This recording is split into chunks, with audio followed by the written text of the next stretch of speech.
Magandang araw, Angels! Tunghayan po natin ang ika-4 na kabanata ng ating kwentong, Ang Kasunduan. Pero bago tayo magpatuloy, kung bago ka pa lamang sa aking channel, ay paki-like po ng ating video. Paki-click din po ng subscribe button, gayon din ang bell icon, para lagi kayong updated sa mga parating ko pang uploads. Titig na titig si Carlos Miguel kay Sabrina habang kinakamayan niya ito. Aaminin niyang nagkamali siya sa paghusga rito. Ang akala niya ay expert na siya sa pagkilatis dito. Sinira yun ni Sabrina. Ang akala niya ay ito ang tipo ng babaeng mahina, mahinhin at sumusunod lang sa lahat ng sabihin ng sinumang nakakataas dito. Mali pala ang akala niya. Si Sabrina na yata ang pinakamatigas ang ulo sa lahat ng nakilala niyang babae. Gaya na nakikita niya rito ng mga sandaling yun. Kitang-kita niya ang katigasan ng ulo nito sa naging pasya nito. Sabrina's will was as strong as a man. Kung hindi sa maamong muka, sa balingkinitang katawan at malambot na kutis, madaling isipin na lalaki ito. Mabutit naging babae, ani Carlos Miguel sa sarili. Na-imagine niya kung anong klaseng lalaki ito kung sakali. Mas matindi pa siguro ito sa isang diktador na komunista. Ang gusto ni Sabrina ay hindi mababali at anumang naisin nito ay napapasa kamay nito. Mukhang under ako nito kapag naging asawa ko na to. Huwag kang papayag, Carlos Miguel. Aniya sa sarili. Hindi mawala sa isip ni Carlos Miguel ang sinabi sa kanya ni Sabrina. Annulment, psychological incapacity. Paulit-ulit na bigkas niya sa sarili. Nahihirapan siyang tanggapin ang mga dahilang yun. Kaya ba niyang sikmurain yun? Kailangan ay makumbinsi nila ang judge na wala siyang kakayahang magdala ng pamilya at dahil may paperclip siya sa ulo. Napailing-iling siya. Kakausapin niya ang kanyang abogado. Hindi siya makapapayag sa nais palabasin ni Sabrina. Sa tulong ng kanyang abogado ay ito ang palalabasin niyang nababaliw. Sa ayaw at sa gusto nito ay papayag ito sa gusto niya. Hindi siya makikipaghiwalay rito kung hindi ito ang tatayong baliw. Naputol ang pag-iisip niya nang tumunog ang telepono. Iniangat niya ang auditibo. Yes, si Sabrina to, sabi ng nasa kabilang linya. Waring nakilala agad nito ang boses niya. May nakalimutan akong sabihin sa'yo. I'm keeping our marriage secret. Walang dapat makaalam nun. Sa trabaho ko, dalaga ako. Tandaan mo yan, Carlos Miguel. Seryoso na wika ng dalaga. Ano bang trabaho mo? Usisa niya. I'll sign a contract with Big Beauty Agency. Isang modeling agency. I know that. Pamilyar siya sa ahensyang yun. Mataas ang credibility na ahensyang yun at hindi pipitsuging mga babae ang pumapasa roon para maging modelo ng mga kliyente nun. Bigla tuloy niyang naalala ang ex-girlfriend niyang si Vilma. Minsan na itong nag-VTR sa Big Portfolios. Maganda si Vilma pero hindi ito pumasa sa screening ng naturang ahensya. Ganun pa man, ay tinanggap ito ng ibang agency at modelo pa rin ito. Kung pipirma na ng kontrata si Sabrina sa nasabing beauty agency, ay isa lang ang ibig sabihin nun. She must really be good. I accept your condition. Husbands are off the limelight, sabi niya. Wives are off the offices, sabi naman nito. Tumawa siya ng malakas. Perfect combination sila ni Sabrina. After all, they were both strong-willed and possessed a distorted sense of humor. Walang sali-salitang pinagbabaan siya ni Sabrina ng telepono. Ilang sandali pa niyang tiningnan ang hawak na telepono. Maybe we can be good friends after our marriage. Aniya bago tuluyang ibinaba ang telepono. Kahit hindi na yan narinig ni Sabrina, Maya-maya ay may lumabas na magandang babae mula sa banyo. Lumapit ito sa kanya at agad siyang hinalikan. Pero wala na siya sa mood kaya pinigilan niya ito. "Call me up tonight," sabi na lang niya rito. Isa ang babae sa mga flavor of the months niya. Hapon ang asawa nito at nasa Japan. Nakilala niya ito nang bumili ito ng kotse sa kanya. Sinamahan niya ito upang i-test drive ang sasakyan. Natural na nag-flirt ang babae. At natural na mainit ang dugo niya. Na-test drive nila ang isa't isa. Sa negosyo niya, minsan ay hindi lang puhunan ang nasasambot niya. Isang linggo bago ikasal sina Sabrina at Carlos Miguel, ay pumirma ng kontrata si Sabrina sa Big Beauty Agency. "Congratulations, Miss Chua. Or do I have to congratulate myself?" Ani Mama Dolly, ang baklang direktor ng nasabing agency. "We will train you. Pwede pa kitang ihabol sa search for the supermodel.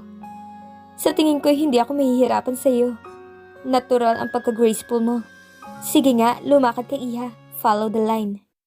Itinuro nito ang linya sa sahig kung saan sumusunod ang mga nagte-training na mga modelo. Tahimik na tumalima siya. Nang marating niya ang dulo ng guhit, ay nag-pose siya bago ipinagpatuloy ang paglalakad. "Magaling! I like your style, Sabrina. You're not just walking, you're teasing the audience. But with class. Perfect ang style mo. Yan ang magiging edge mo sa mga kalaban mo. By the way, I want you to start training as soon as possible." Nakangiti pa na wika ni Mama Dolly. "Give me a week to prepare. I'm still looking for a place to stay. Alam mo namang sa Ilocos ako nakatira." Pagsisinungaling ni Sabrina. Sa isang linggo na ang kasal nila ni Carlos Miguel, wala na siyang dapat pang problemahin. Napag-usapan na nila ni Carlos Miguel ang lahat ng conditions niya. May mga conditions din ito. Wala naman yung problema sa kanya. Basta hindi nito pakikilamanan, ang pagmamodelo niya ay wala silang magiging problema. "Pwede kang magstay sa condo ko habang wala ka pang matitigilan dito." Pagbaboluntaryo ni Mama Dolly. "No thanks, I'm staying with my mom's friends," wika niya. "Ganun ba? Okay. I'll give you a week to prepare. Pero pagkatapos nun, puro trabaho nang gagawin natin. I want you to win the title. You deserve it." Masayang wika ni Mama Dolly. "Thank you. Huwag kang mag-alala. I'll do my best. Hindi kita i-disappoint." Yan ang gusto kong marinig. Huwag mo rin kakalimutan ang nakasaad sa kontrata mo. Hindi ka pwedeng mag-asawa hanggat nasa poder kita. Alam mo kasi, once na makilala ka na, which I'm very sure will happen, dadagsa ang mga suitors mo. Mas marami kang magiging tagahanga. Hindi lang Pilipino, kundi maging taga-ibang bansa. Mag-iingat ka. If you will fall in love, fine. Just don't tie the knot. And if you have to have sex, don't get pregnant. Prangkang paalala nito sa kanya. "I understand," sagot ni Sabrina. Ang hindi niya natitiyak ay kung ano ang mangyayari sa kanya kapag nalaman nitong nagsisinungaling siya. Planado na ang lahat, kaya hindi na siya makakaurong. Tahimik na kasalan ang magaganap. Garden wedding iyon na gaganapin sa hardin ng malaking bahay ng mga Vasquez.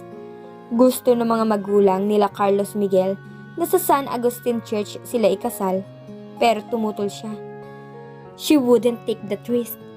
Hindi rin nasunod ang nais ng kanyang mama na ipagpatahi siya ng wedding gown sa isang kilalang courtier sa Maynila.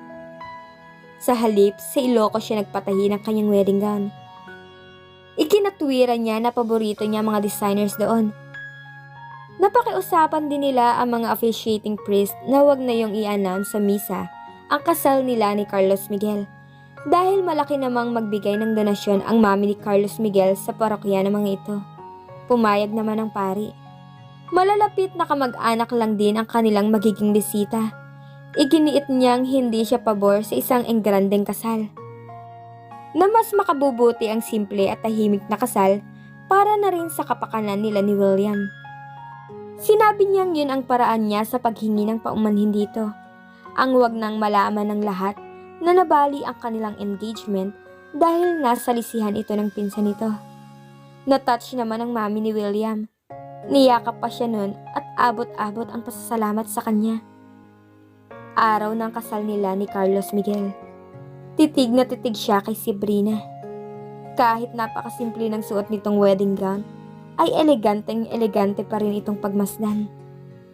Lalo na nang magsimula itong lumakad patungo sa gazebo kung nasaan ang improvised altar. Natutulala siya habang hinihintay na makalapit sa kanya si Sabrina. Kung naniniwala siya sa engkantada, si Sabrina ang pinakamainam na halimbawa nun. Sa loob ng maikling sandali ay nakadama siya ng pagmamalaki na siya ang groom nito. Nang hinayang pa siya at hindi niya naimbita ang lahat ng kaibigan niya para maipagmalaki sa mga ito si Sabrina. Tiyak na mamamatay sa inggit ang mga yon. Ngunit mas ikinagulat niya ang biglang paglitaw ni William sa tabi niya. Simula nang maganap ang insidente sa bahay nila, ay hindi na uli niya nakita at nakausap ang kanyang pinsan. Hindi niya alam kung ano ang gagawin. Dapat na ba siyang humingi ng tawad dito? Paano siya hihingi ng tawad, gayong hindi naman siya nakaramdam ng guilt? Para sa kanya ay wala siyang kasalanan, kaya hindi siya dapat mag-guilty. Bulong niya sa sarili. Anong ginagawa mo rito, pinsan?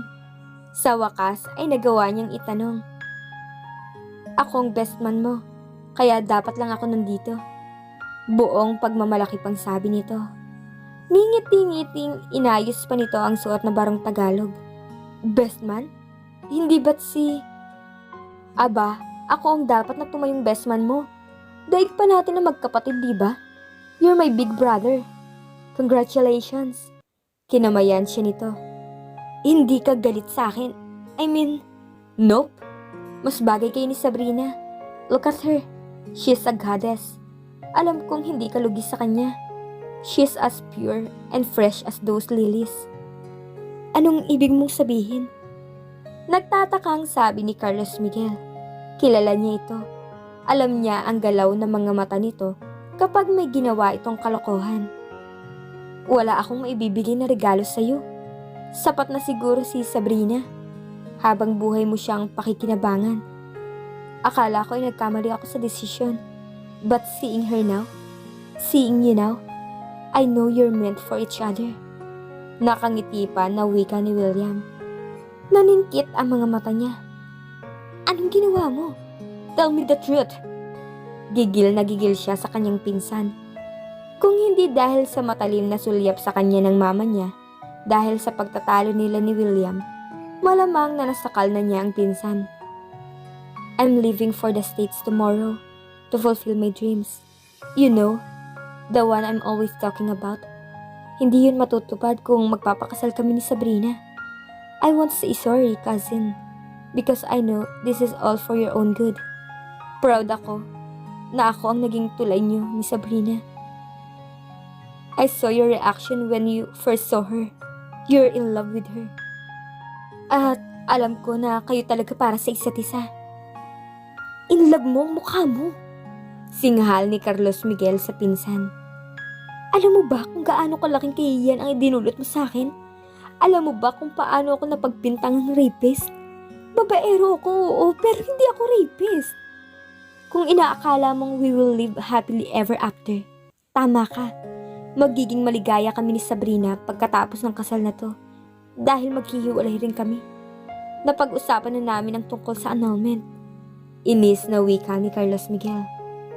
You can't do that. Pagkatapos ng honeymoon nyo, ewan ko kung pakawalan mo pa si Sabrina.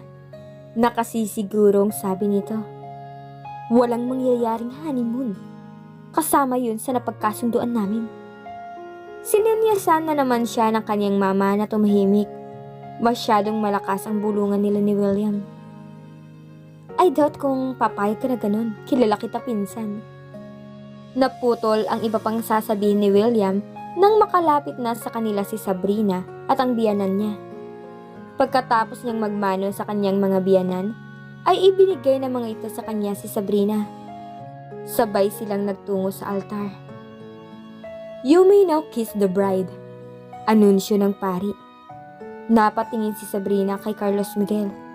Kapwa hindi nila alam kung ano ang gagawin. Hindi nila napag-usapan ang bagay na yon. "You may now kiss the bride," ulit ng pari. Alam ni Sabrina ang ibig sabihin nun. Pinanlakihan niya ng mata si Carlos Miguel. "Just do it so we can get out of here," mahinang sabi niya. Nagpaskil pa siya ng matamis na ngiti pero sa loob-loob niya ay napipilitan lang siya. Tinitigan naman siya nito, humihingi ito ng permiso. Tumango siya. Ang buong akala niya ay ismak lang ang gagawin nito. Pero totoong halik ang ibinigay nito sa kanya. Mariin at mapusok yun. Waring wala itong balak na pakawalan ang mga labi niya. Napakapit siya sa batok ng asawa na niya ngayon.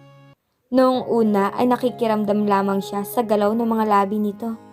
Hanggang sa gumanti na rin siya. Gustong-gusto na niya itong itulak pero sa halip ay kinabig niya ito. Yun ang unang halik niya. Akalain ba niyang ganun pala kasarap yun? Hindi niya inaasahan na malambot at may kakaiba palang tamis ang mga labi ni Carlos Miguel. Napapikit si Sabrina ng mariin. Hinding-hindi niya makakalimutan ang halik na yun. Ang masama ay tila hahanap-hanapin niya yun. Nagpalakpakan ng mga bisita at panay ang pagkikislapan ng mga kamera. Tinalupan nila sina Ate V at Senator Ralph Recto nang ikasal ang mga ito. Na-break nila ang record sa pinakamatagal na kissing scene right after the wedding ceremony. Hindi lang basta halik ang binigay sa kanya ni Carlos Miguel, kundi French kiss yun. Habang humahagod ang kamay nito sa likod niya, ay nasasabunutan niya ito ng bahagya at napahigpit ang pagkakayakap niya rito. You can stop now," anang ng pari. Medyo mahina ang boses nito upang marahil ay hindi sila mapahiya. "Sa honeymoon nyo na ituloy yan," wika pa nito. Si Sabrina ang nakarinig ng sinabi ng pari. Napapahiyang itinulak niya si Carlos Miguel. Sunod-sunod pa rin ang pagkislap ng mga kamera. Pilit ang ngiti niya. Ayaw sana niyang kuhanan sila ng larawan pero wala siyang magagawa. Bahagi yun ng kasal niya.